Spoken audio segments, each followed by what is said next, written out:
Hello, hello. How are you doing?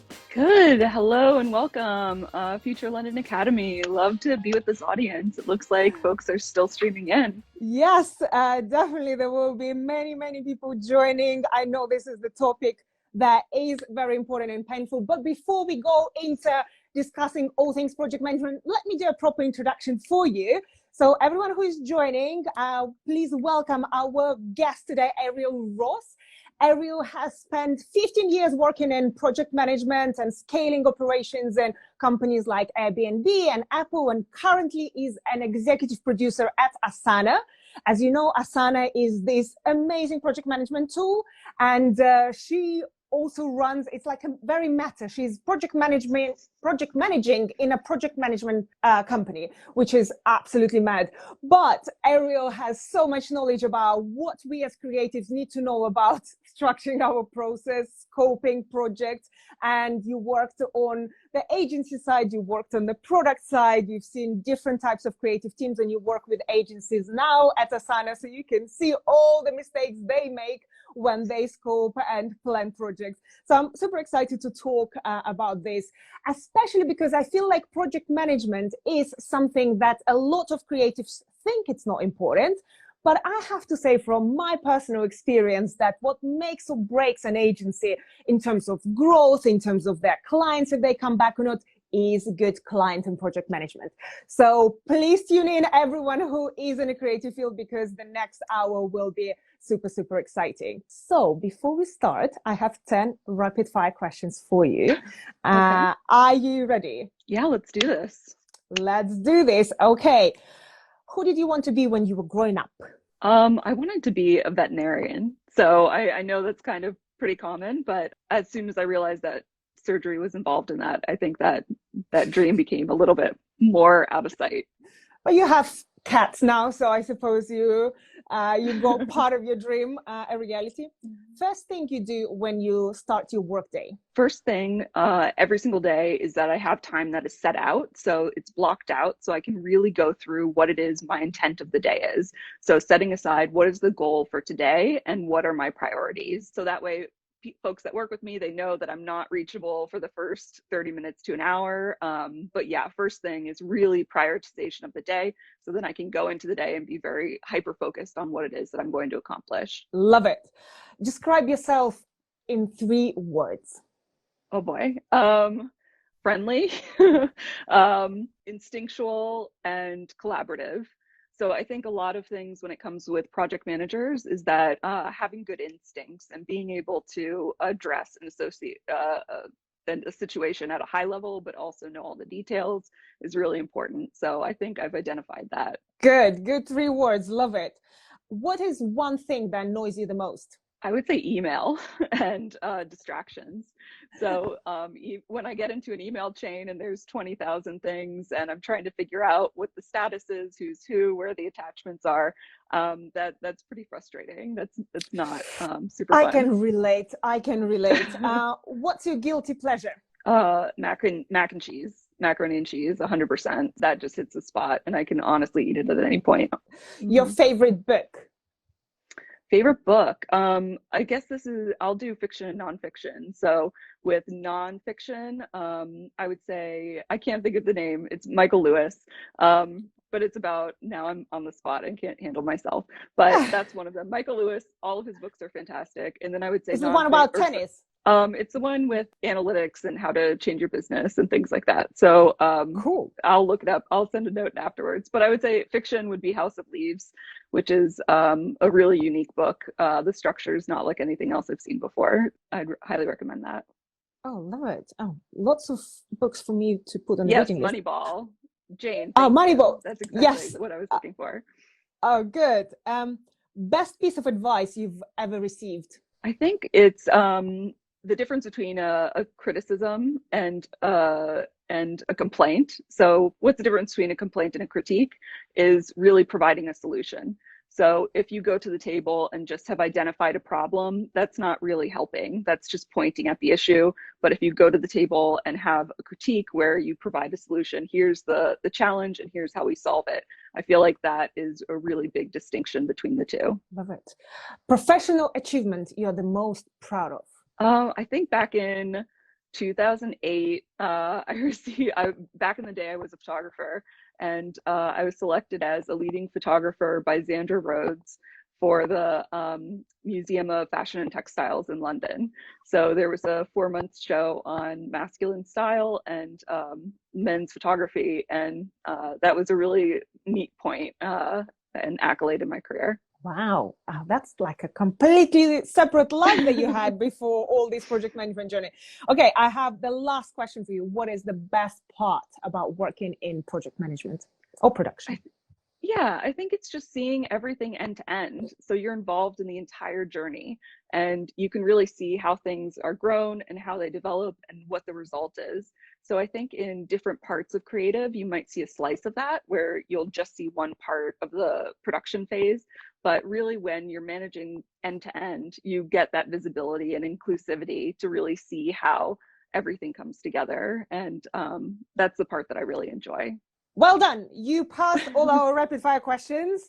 We can calm down now and answer all the questions that people send us, because trust me, people have lots of questions about project management, especially when you talk about creative projects. So let's start with the first question from Andres Coca. What actually, because we talk about project management for creatives, but what are the differences in terms of project management in a creative field, in a creative team in a company, compared to more traditional project management? I would say the difference with creative project management versus any other type of more generic project management is that with creative, there's so many qualitative factors that are at play. So it's not cut and dry where this white paper has to be produced by X date and delivered. When you have all these subjective criteria and different stakeholders that may have different perspectives or intents, I think that's holistically a challenge, but it's even more so amplified when it comes to creative. So I think a big part of being successful in creative project management is really kind of distilling all the noise and those qualitative efforts and see how can you make that more quantitative and how can you really define a yes or no so we're not in this swirl of subjectivity. So yeah, I would say the trickiest part is that there's more subjectivity and qualitative input, but holistically I think there are ways to solve that. I can definitely relate to the fact that creativity is very difficult to put numbers on. And I think, yes, the more tools you have to connect something that is so qualitative to something very quantifiable, I think that's definitely one of the key aspects of successful project management. Talking about creative project management, what are the biggest mistakes that you see teams or companies do when it comes to managing creative projects? How much time do we have? We're here for an hour. Number one, the key one that if they fix, like, yes, everyone's life would be so much easier. I'd say number one, and foremost, would be communication. So this really comes down to setting expectations within your team and within your org and your department and your company and external partners and clients. Just what are the terms of engagement? So what are the expectations? What are the channels that you're using? What are the cadences? I think if it's just not addressed and folks have misalignments with what's going to happen when or who's responsible for what, that just deteriorates everything. And a huge component of any kind of project is trust. So just building trust and with the folks that you're working with and internally, externally, all the time. And I think that is really, really reinforced when you have a solid communication plan and an understanding of an agreement of how to engage with each other. I totally agree with you. And trust me, I've been in many situations where we work with an agency and you send a request or you ask them a question and silence on the other end. And you think, are they dead? Did something happen? Did they drop our project? Hello, who's here? So it's, I would so agree that communication is something that everyone can improve on, but specifically when we talk about managing creative projects, it's seriously, like, if every agency would just raise their communication level to normal, The business will grow, the clients will come back, and half of the problems would be solved. So I'm glad you brought it up. I think the big piece too is when it comes to fostering those relationships. And essentially, with every project, you want to build more projects with those clients. So if you have good communication, when I think of teams and groups that I've hired, I think back and it's like, who do I want to work with? Like, who was very pleasant and easy and hit the expectations? So I think a big way that you accomplish that is by having really solid communication with your partners, because that leads to better relationships and more business. Oh, totally agree. And I feel like all designers know about human centricity and user centricity and how their products should be so easy to use and so easy to understand. But when it comes to relationships, whether within the company or with clients and partners, that process is very different. And from my personal example, we had a freelancer who would send us box of chocolates every Christmas. And guess who did we work with the most? First of all, because he was top of our mind every time, because he would remember our holidays and celebrations, and he was just a nice person. So yeah, people love working with nice people. Surprise. So let's dive deeper into the whole project management, because I feel like there are trillions of questions, and this is the reason why we created a course with you, because I feel like all of them cannot be answered in 1 hour, but we'll try to get as much use of the time together that we have. And there are lots of questions about scoping. So the first stage of any creative process, when the brief came in, everyone is excited. There is potential new projects coming in. And I suppose the first thing that is like very difficult is obviously, how do you even start estimating time and money, especially if it's not clarified yet. So maybe it's an innovative product or project, so there is no template you can use, and that will take that much time and it'll take that much money. So it's something that is new, that is creative. So how do you estimate how long will it take and how much will it cost? Yeah, I think a big part of that is doing discovery. So whether that's with internal or external folks, finding out any kind of inputs that you can. So depending on the type of project, there are, to your point, there are projects where it can be templatized and it's like, okay, this is our go-to for this type of thing or whatnot.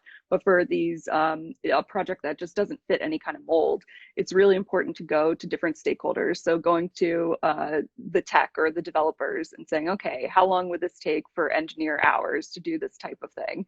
And going to media planning and saying, what would your recommendation be at a very high level, knowing these inputs?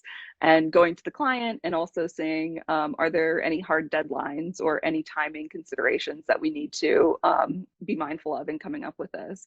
So I think once you go through and kind of do all this discovery and come up with as many of the facts and constraints that you have, then you're able to really map that against headcount, which equates to cost.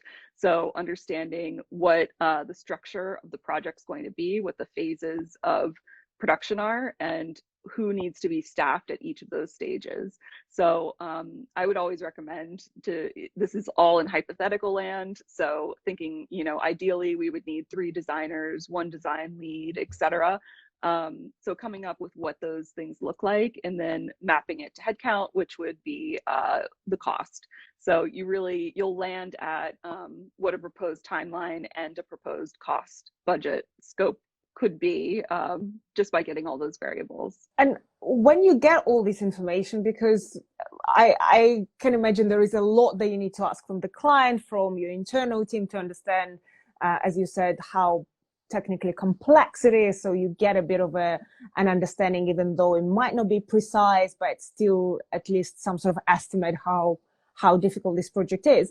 What if you can't get all the information from the clients? Do you have any good pieces of advice when, like, you need to get these important things from your stakeholders or the client and you're just not getting it, so you don't know how to scope anything? Yeah, I would say 2 approaches would either be, number 1, with communication. So saying, hey, I don't have what I need to get this estimate done.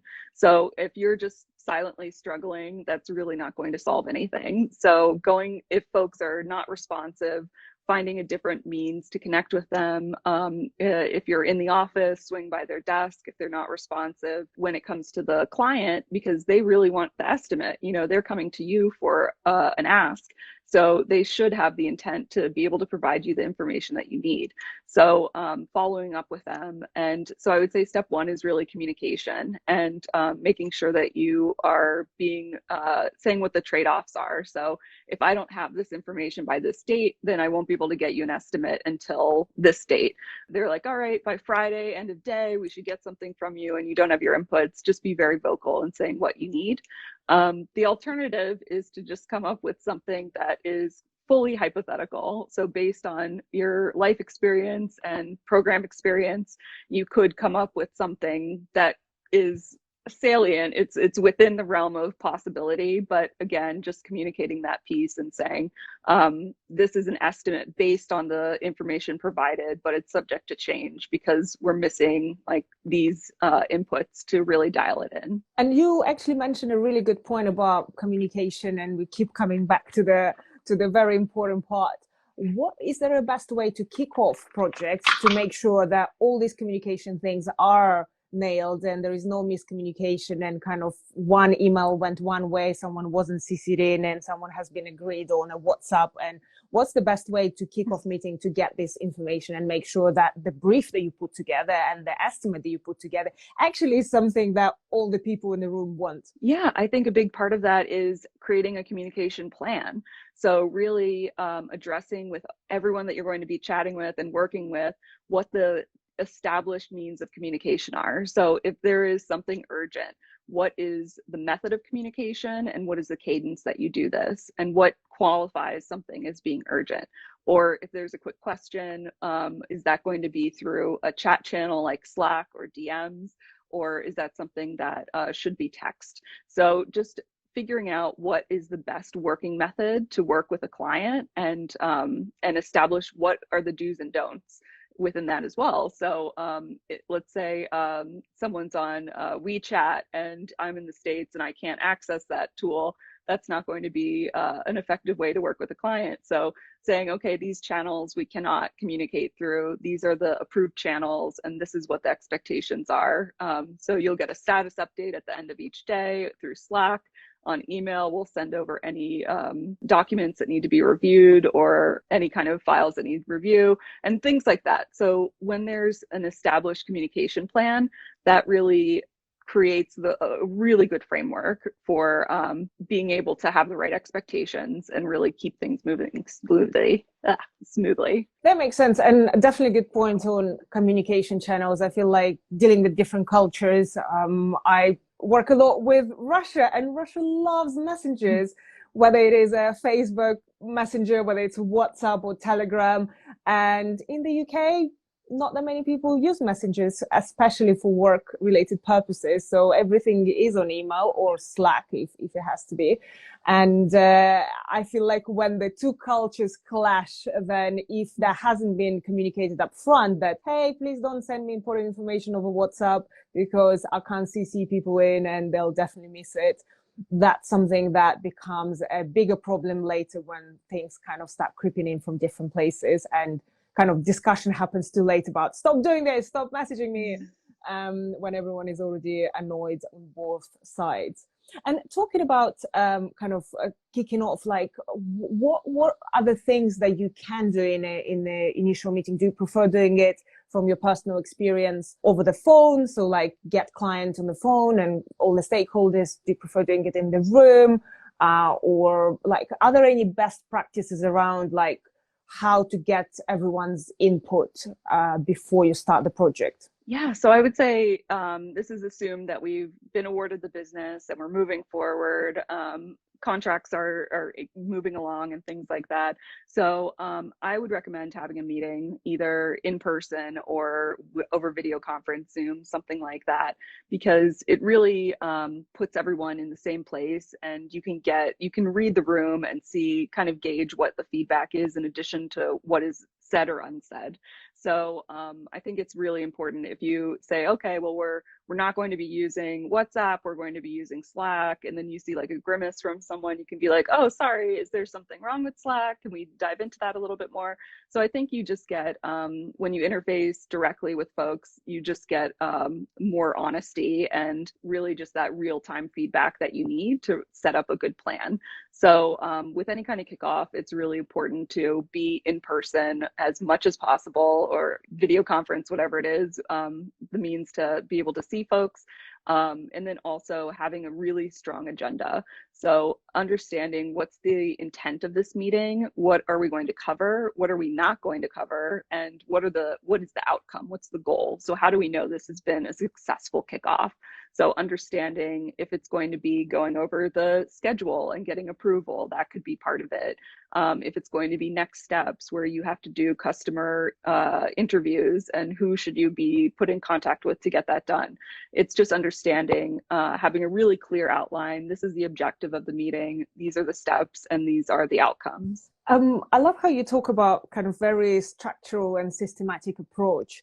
And I would love to talk a little bit more about the qualities that a project manager or producer needs to have to be successful at that job.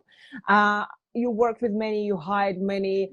Do you see any similarities if someone is hiring a project manager or want to be a program manager or project manager? What are these, I would suppose, 3 key qualities that that person needs? Yeah, I would say the industry's changed a lot since when I started, because back in the day, you would have to need a PMP degree, and then you would be using Microsoft Project, and there'd be an assigned project manager who would be the person who kept that document and kept everything up to date. And now things are so much faster and so much more agile, and work is more distributed.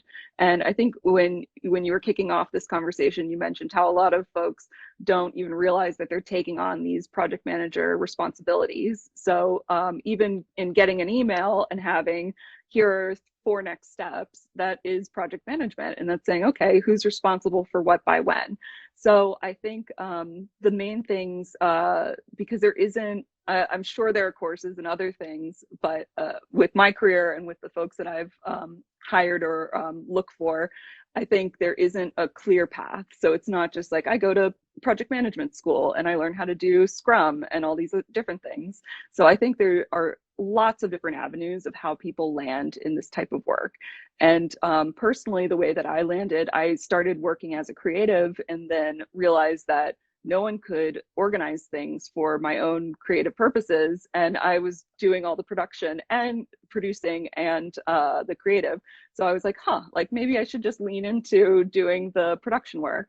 So so my path wasn't by any means traditional. And I would say the folks that I look for, the main qualities are really having like big picture, small picture. So being able to see what is the whole ecosystem, what is, if we need to go from A to B, what are 5 ways we can get there? So just being able to understand how everything works, but then also being very, very mindful of the details. So having all the tactical knowledge of, okay, well, we also have a deadline at this date that's going to cross with that. So having that headspace to be able to really see the big picture, but also all of the little tiny things that bring you to those.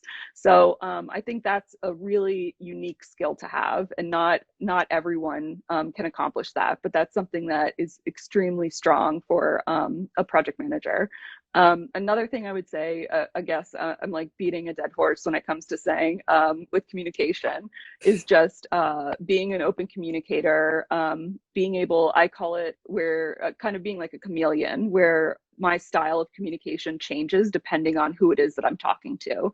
So if I'm talking to someone who's in engineering, they want to be very succinct and very straightforward. This is the ask. This is, can you do this thing by then? If I'm talking to C-level, I have to adjust and not talk about all the technical details and talk more broadly about this is the high level and the benefits. So I think having varied communication styles, being able to read people, and that's more of the soft skill that goes into this is communication style and having that diversity.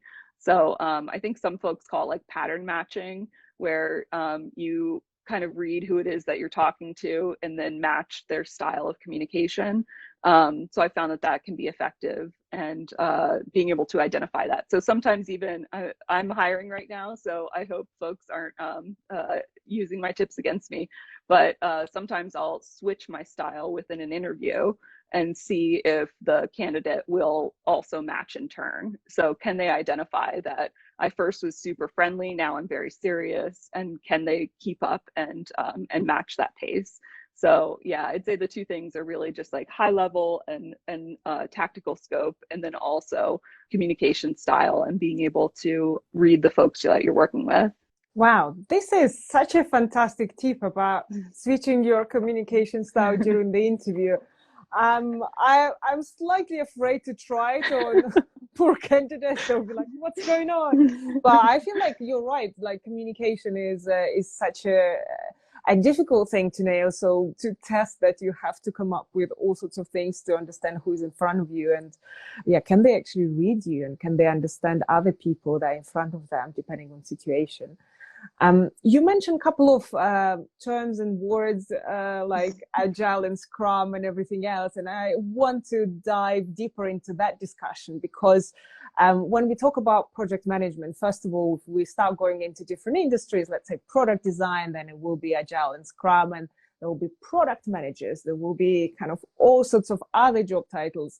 Then obviously creative industry has account managers and kind of all sorts of things related to that. And then again, every industry has a different standard, different approaches. If we talk purely about project management approaches and let's say compare agile to everything else, and I don't know, what do you see currently happening in the industry? Do you have any recommendations in choosing your project management structure, and how should someone think if, let's say, they're joining a new team, they're looking around about the projects that they're doing and like, okay, this is the type of project management that we need? Yeah, I'd say that the most pervasive style that I see, and again, I'm working in tech and in San Francisco, is that I see agile pretty often. So I would say the two primary ways that I see things are agile and waterfall as ways that folks do things. But I have to say, within the creative world, agile has a little bit of a negative connotation because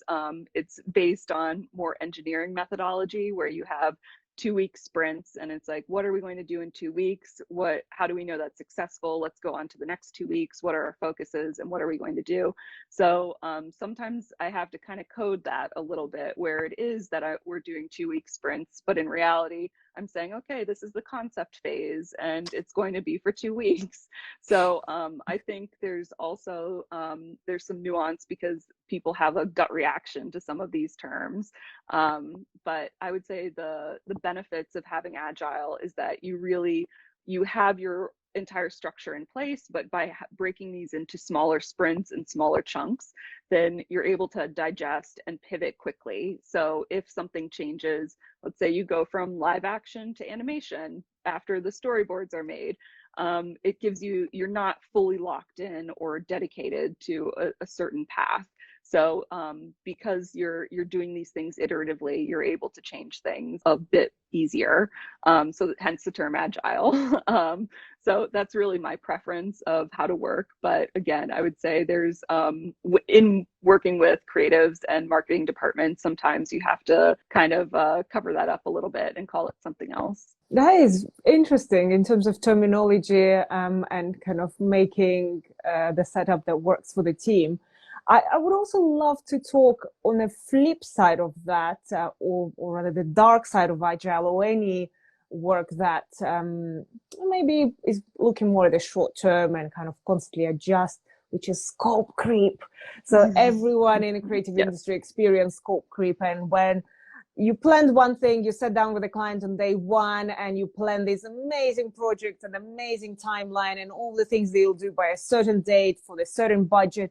And suddenly 2 weeks in, 3 weeks in, sprint after sprint, things change. And maybe this is now, maybe you generally discover that's not the problem after the first couple of sprints, and you kind of can't pursue it. So how to avoid scope creep when you end up basically wasting all your team's time and money and not delivering on what you promised? Yeah, scope creep is a vicious thing. I would say it's pervasive. I don't know a project that I've been on that has not had some scope creep in some capacity. So I think again, like communication, communicate is what everything comes back to. So I think really, whenever there's a change or a decision that's made, there really needs to be a conversation of what the trade-offs are going to be. So if it's okay, we want that, like, we're scrapping this concept, we're going completely in this other direction. It's like, okay, we can do that, but we're going to increase our cost because we've already spent through this amount of our resources, and it's also going to change the deadline because now we have to readjust and reconcept. So I think with any of those things, it just has to be really laid out what the trade-offs are going to be and very much articulated and agreed upon. Because if you're just going with the flow and then you catch yourself and you're like, ah, crap, like there's no headcount left, there's no budget, how do I tell the client this is like, account manager, you go deal with that. That's a really poor situation to be in. So I would say the way that I kind of operate is looking for the icebergs. So if you see something, say something kind of approach. So as I see a shift or an ask that's outside of what we've agreed upon, that's the time where I just like raise my little flag and say like, hey, are we sure this is, get confirmation and of the trade-offs. So just FYI, I'm seeing that you've added this deliverable that's not within scope. Here's what's going to shift. Are you sure you want to do that? As soon as things crop up is when they should be addressed, and don't let it accumulate, and be confident in having those challenging conversations, because it's better to get it when you see the iceberg and say like, hey, heads up, let's not go that way, versus already on impact, and then it's a much tougher conversation to say, I lost track of this and I didn't plan for it well. So tough conversations, but better to get ahead of it. And would it be you who usually has this conversation with the client? Would you pass it? And so who is in charge? Because it's a really tough thing to raise, and you can potentially mess up your relationship with the client if you suddenly sound too negative or like not, I suppose, creative enough in your approach. Yeah, I think it's really tricky depending on the level of ask. So I would say with if deliverables change, if it's kind of a lighter lift, that would be handled by the account manager. That's the person who's really the point of contact for the client, and should have ongoing conversations with them and status updates and things like that. But if there's a huge systematic or different approach, I think it really comes down, that's when you might bring in a producer to kind of talk through and bring the facts to support these concepts, because nothing is free. Nothing, like, time is finite. We don't have unlimited time.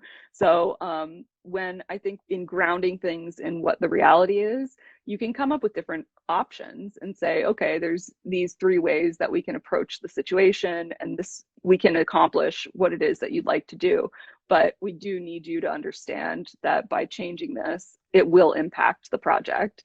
So I agree that there could be a perception of like, oh, you're not being creative enough in solving this thing, that this, purple squirrel that I've asked you to create. And purple squirrel is just a term for something that doesn't exist, that has like too many things combined. So I don't know if you all know about that. But anyway, sometimes you'll get asks that are too ridiculous, but I guess the core of it is really that you're on the same team. So we both want to have, it's not like the agency wants to create a crappy experience or a bad product. They want to have an awesome thing that they can put in their reel or in their book to get more work. So just having that shared understanding is like, we're on the same team. We both want this to be super successful. Don't shoot the messenger, but here's the reality of what it is that you're asking. So I think just establishing, again, it comes to building a really strong relationship and being honest. So I think honesty just goes so far. And I know, just thinking, the strongest relationships I have been when there have been challenging things that have come up, or like the prints were off and weren't produced in the right color profile. So we actually have to rebook our billboard that we're going to put up. But it always comes down to having more upfront, having more time and knowing when the changes are made makes such a big difference rather than when it's far too out. So yeah, just nip it as much as you can and bring in a producer or a project manager when it comes to really explaining like the logic of why we've come to this decision. This is really great. And I love that you mentioned, again, communication and relationship as part of it and building that trust by addressing some challenging things. And as they say, like if you are friends with someone, you would say like things honestly, bad and good. So just saying nice things doesn't make you friends or doesn't bring you closer together. So definitely sharing the challenging conversation and having actually conversation, not one way kind of inputs is always good. And on the flip side, because we discussed like how you don't want to be seen by your client as this horrible person who doesn't want to change anything and just wants to stick to the plan. What about the design teams? Because again, sticking to the plan, sticking to the time, sticking to like, that's not very inspiring for creatives, like, especially when they're so excited about the project and putting them in the box. Do you have any advice on how to keep people inspired while still keep them on track and basically not sound like you some sort of horrible person who doesn't care about their great ideas? Yeah, I think the two certain ways. So let's say there's production work that's assigned to design, and that can be kind of tedious and not super fun. So a good way to position it to motivate them is to give them the context of what the impact is. So saying like, you know, I know we have to create these email banners. However, this is really going to promote this event, which is going to unlock this, which will unlock this. So you're a really key player in making this happen and come to life. So giving them the context of what the impact of their work specifically is, I think is really helpful to improve morale and get them motivated. In other instances, when it comes to coming up with additional ideas where there's already an agreed upon deliverable and they're like, well, wait, what if we do an interactive website that you can have AR and VR and all this other stuff and things like that. I think it's really important to have ongoing conversations about when the appropriate time is to pitch those ideas. So if something's already approved and greenlit and good to go, then it's not the right time to think of a different approach. But there are times further upstream that maybe when you're going through the creative brief and figuring out the estimate and the scope, that would be an opportunity to say, when the client comes to you with the why, like, why are we doing this? What are we trying to solve? And the agency comes back saying, this is how you do it. During those conversations of how is really the time to be exploring alternative ways to be creative and to make the project what it is. So I think just rooting in when the appropriate time is to give that type of feedback or that type of direction. And the last piece I would say is just knowing what motivates people to succeed. So everyone is different. And, you know, someone, you mentioned where someone would send chocolates once a year, things like that. So, you know, if there's an engineer I know that is really into a certain type of food and is working late, I might order lunch or dinner for him and say, here you go. Like, what do you want? So just ways to, others are through recognition. So that could be at a company meeting where you show the work that someone's completed. So I think it's really also very important, just with any kind of copywriters, designers, UX, developers, everyone, to really understand what motivates them to succeed. So then you can really amplify their interest in what they're doing. And then, you know, if they're more excited, then they'll do better work. So it really helps everything in the end. I love that you, again, bringing everything back to the human level of all we are, Yes. we're all humans, and you should look at any problem as a human problem and how can you actually solve it through, understanding what everyone is motivated by. This is lovely. I suppose on the darker side of things, any tips what to do when people do miss the deadline? When you did order this extra lunch, you did all of your care and empathy, but unfortunately someone is not hitting the deadline, how would you go about it and how would you encourage any sort of different behavior? Yeah, I mean, I think it really depends on the severity of what the individual has done. If it's compromised the entire project, or if it's just, a few internal deadlines. There's really a spectrum of how this behavior could manifest. If it's something that you see repetitively within a single person, then that might be time for a larger conversation. So I know I don't want to get like too managerial here talking about PIPs or performance improvement plans, but coming up with ways to have an understanding of this is your role, you're really not hitting the mark, and this is what you need to be doing to be successful in this role. And I think from a managerial perspective, as a manager, my role is to make my team successful. It's not to be their friend or things like that. So sometimes the critical conversations are what will make them more successful and more productive. I would say on like the darker side of having these critical conversations and setting expectations with your team. But the other part is there might be something more to it. Again, the human side, we're in a really, with the zeitgeist of what's going on, there's a lot of external factors at play right now. Also, is there a personal thing that is going on that you may not be aware of? So have they had death in the family, or is there an illness, or is there some other reason that could be causing this? So I think no matter what, it starts with a conversation where you can say, this is the behavior that we've recognized, like what's going on, like and they might have a reason for it, they might not. But either way, it's opening the door and giving them space to also address what it is, and the accountability for why they're performing the way they are. So again, I think a lot of it comes communication and talking and seeing what it is that would be holding them up. And just to the last point here is that there might even be a technical or a process improvement that could expedite the type of work that they're doing.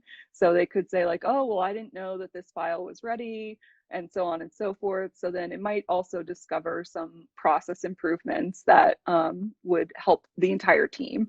So no matter what, it's kind of getting down to what's the root of the problem here, and what can we do to fix that. All very, very much needed pieces of advice. I love that you kind of talked about the very, again, open conversation before accusing anyone of anything, actually sitting down and understanding what's their side, what's going on in their lives, because you never know, and definitely people will appreciate you having again, both-way conversation. But I would love to go deeper on the personal level of project management and time management and ask you about how do you manage your day and how do you manage your time? I I probably do too much in my head, which I should get out of. But as I mentioned at the top of this, is that at the beginning of each day, I really go through what it is that I have to do and really prioritize and set my intention of what it is that I'm going to accomplish during the day.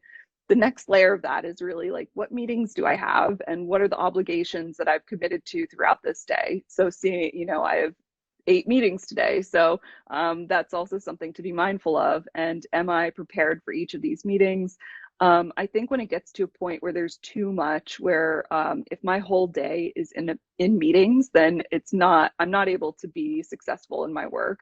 So being able to block out certain times for focus is something that I've done. So usually in the afternoon, something like 1 to 3 p.m., I might block out a do not schedule, a DNS, and say focus time. So then I can really, everyone has expectations. I'm not available at this time, and I'm going to be heads down. So I think a lot of the tactics that I use is really around focus and being able to tune out distractions, putting Slack on snooze if I'm working, because every time that something comes in, it's you're losing attention, and then you have to change your context. So it might be something like you say, oh, it's just a quick question, let me just check my Slack really quick. But the time that's spent going from what it is that you're focusing on to focusing on that and then coming back, really diminishes the ability to be successful in your role. So I really tried to reduce any of the distractions that come out through the day, and set those understandings with my peers so they have the expectation, like, okay, Ariel, she's in a focus time. I'll reach out to her after that, or she'll get back to me after 3 p.m. So I think that's really, really important, is to really structure your time and value your time for what it is. Lovely answer. I love all these tips about blocking time for focus. Definitely, I use that approach as well, and I can agree that this is probably the most life-changing thing that I've done to my time management. So definitely recommend. We have a question from Ego Death Design. Do you use any traditional project management tools and processes, or do you prefer newer stuff like Scrum and Agile? Yeah, so the project management tool, I work at Asana, and candidly, it's like no other place, because the entire company is adopted. So we're using the tool that we're creating. So I would say this is a very different job situation than I've had at other places. But I would say in the agency world, there were a variety of different systems that we used. So one was actually on Flash, which Flash, as of I think 2014, does not exist, but this was 2016, and they were still using a Flash-based project management environment. But I would say it's really tricky, because with some of the planning tools, plus having the ledger and the billing and everything else connected, there's not really a one-stop shop that services all those things. So I kind of have a suite of tools that I use. So with Asana, that's for any kind of project management, timelines and tasks and day-to-day things. For budgeting, I have this worksheet that I'm going to share with the course, that is an interactive, has all the formulas baked in, to be able to do budget estimates based on headcount. For any kind of communications and things, it would be through decks and that sort of thing. So there's definitely a suite of tools to be able to accomplish these things. Thank you. We have another question from iDays. How do you make sure in team meetings you grasp the real important actions and takeaways with so many meetings? Yeah, you just have to be blunt about it. So within the meeting, say, okay, great, glad we got to this. Next steps. Marla, you're doing this. Liz, you're doing that. I'm doing this. Have I forgotten anything? Is there anything else left? Are there any open questions that we need to resolve? So just really addressing it and capturing who's doing what next, I think is the best way to go about it. And then that way, with all the different meetings that are going on, you still have captured, and I mentioned earlier about having an agenda that's really concise, setting the expectations, making sure that you cover the topics and that folks are prepared. So if they see the agenda and they're like, oh no, I don't have the information, or I haven't pre-read the brief before coming to this meeting, it's a great way to also make sure that everyone is prepared before joining. So it's not sprung, where it's like, oh yeah, today we're going to be talking about the social promotions. And it's like, wait, what? Where are those? What are we doing? To be really effective, I think, is having those agendas with what is the goal, the objective, the events that we're going to discuss, and then what are the outcomes. Love it. It also feels like needs to be a lot of preparation before preparation. So basically, like before the meeting, you need to plan the meeting, so the meeting itself, about the planning, goes as well as planned, which seems actually productive, but I can imagine it takes a lot of time. Any tips on how to, like, on your side, when you want to make those meetings productive, any way you can prepare for these meetings quicker so you don't spend another hour preparing for an hour meeting? Yeah, so using a project management tool, so something like Asana, Smartsheets, or Monday, or Jira, with any of those, you have the exact timeline of what's going on, where you are, what the next steps are. So if I'm having a meeting, I can just go into those tasks and pull the file paths So like here, we're doing a review of round one of the concepting. So here's the Figma file, here's the deck that's being presented, here's the previous information. So it's a really good tool to just be able to quickly grab what it is, your status and your update. And then you can also see, okay, what's next and what do I need to know? Where are the gaps and what questions need to be answered during this time? So I think that's also a good way to gauge, like, should we have a meeting? So if you have a scheduled meeting and you look at it and it's like, well, I don't have any open questions, let me give that time back. So if there's really no agenda and there's nothing that can't be done async, where you can't just read an email and give a response, then there's no need for a meeting. So I think that on one hand, you can use your project management tools to kind of see and pull things very quickly to put together agendas. But at the same time, it also could remove meetings where you're just like, oh, this is our standard stand up, but there's no new news. So let's just can't give you your time back for this week. So I think it works both ways, where you save time by doing just a little bit more investigation prior to having any kind of meeting. So good that you mentioned the whole idea of, first of all, thinking if the meeting is needed, but also idea of asynchronized communication and meetings, whether it is looking at project management tools or just any shared documents. Like sometimes just putting stuff in one document doesn't require a meeting. And I was actually listening to a podcast today. I think it was Adam Grant who talked about how this idea of collaboration is actually all misunderstood, that by having a meeting with lots of people, you actually probably won't have a good brainstorm, or like that's what people argue need to have meetings for, and actually giving people time to think on their own and actually having some sort of shared space where they can put their ideas forward will create much better ideas, and then you can come together and discuss. But just coming together to think on the spot is never a good idea.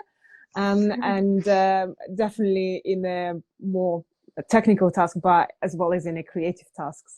So I love that you pointed out about sharing documents and then thinking, do we need a meeting, or we can just share an update there in a space where everyone knows where to find it. We have one more last question that we can squeeze, and let me pick one. Rose is asking, most project management roles in the creative industry require so much technical experience. Trying to break down those barriers and showcasing transferable skills is difficult. Any tips? I do see a lot of this where folks come from a completely different background and they want to shift into a tech role that would be project management. And I think it's being very explicit, kind of the core competencies that we've been talking about, where it's being able to see the whole picture and what are the details, and being able to do discovery and get the inputs that you need. Because doing things like some of my background when I worked at Apple, I was an interactive producer. So that's highly technical, where you're working on websites, there's code freezes, there's geo distribution and all these other things. I had never done that before, like there's no class, there's no book on that. But I think just having the foundation of I'm a fast learner. I can understand what constraints, what are hard deadlines, what are soft deadlines, how to implement those, and be able to prove what your track record is. So if you've worked in film, for example, and film production is very different than digital marketing production, but the skills are very, very similar. So being able to put it in the right terms. And I would say the other piece that's really important with any job, I would just recommend this regardless, is being able to track your performance with metrics. So just saying something like, I optimized a website and produced that. That's not, what does that even mean? Like that's just using some buzzwords. But if you say, I optimized a website and the click-through rate increased by 33% and the cost per acquisition reduced by 20%, those are things that show that you're being mindful of what the company's objectives are, what the program objectives are, and that you're metrics driven, which I think is really important when it comes to making more effective creative. So I know we're getting at time, and I could go on with this, but I think the biggest thing is if you can really have a track record and show your impact on a company, that means so much more than having specific expertise, because every company is different in how they're structured and what their technical requirements are. So that, yeah, I think it's totally viable. And yeah. That was brilliant advice. And talking about learning, I feel like it's a nice time to also mention that Ariel is putting together an incredible course for project managers, mainly for people who already have experience. But I feel like if you do want to dive deeper into all the project management things, you'll definitely learn a lot from it. And it is especially created for people in creative fields and agencies and brands who have to deal with all sorts of creative scoping. So I am so excited, and I generally enjoy putting together this course together. So I can't wait for it to come out later in September, and everyone can enjoy learning from Ariel's experience in Asana and Airbnb and Apple and all these great companies. And she will just share all her insights with all of you. But it has been such a pleasure having you, and thanks everyone for asking the questions. There's really nothing comparable to having the type of experience. And I've distilled a lot of things that I've learned in the past 15 years to really quickly diagnose, solve, and communicate. So I really hope you guys join me. I wish I had this course to learn from, honestly, like 10 years ago. So yeah, this has been a really great experience, and thank you all for joining this chat. Thanks, Ariel, for answering all these questions. And if you would like to follow Ariel, she's Ariel Ross on Instagram. And if you would like to hear more conversation with FutureLearn Academy, of course, follow us. We try to share expertise with all of you from all the wonderful people that we bring together. So follow FutureLearn Academy on Instagram and all other platforms. And thanks again for joining. I hope you join Ariel's course very soon. Check it out on our website. It's called Creative Ops, or you can just go to ops.futurelondonacademy.co.uk. And thanks again. Thanks, lovely people, Robbie, Damien, Rose, and until next time. Bye. Yes. Bye. Thank you.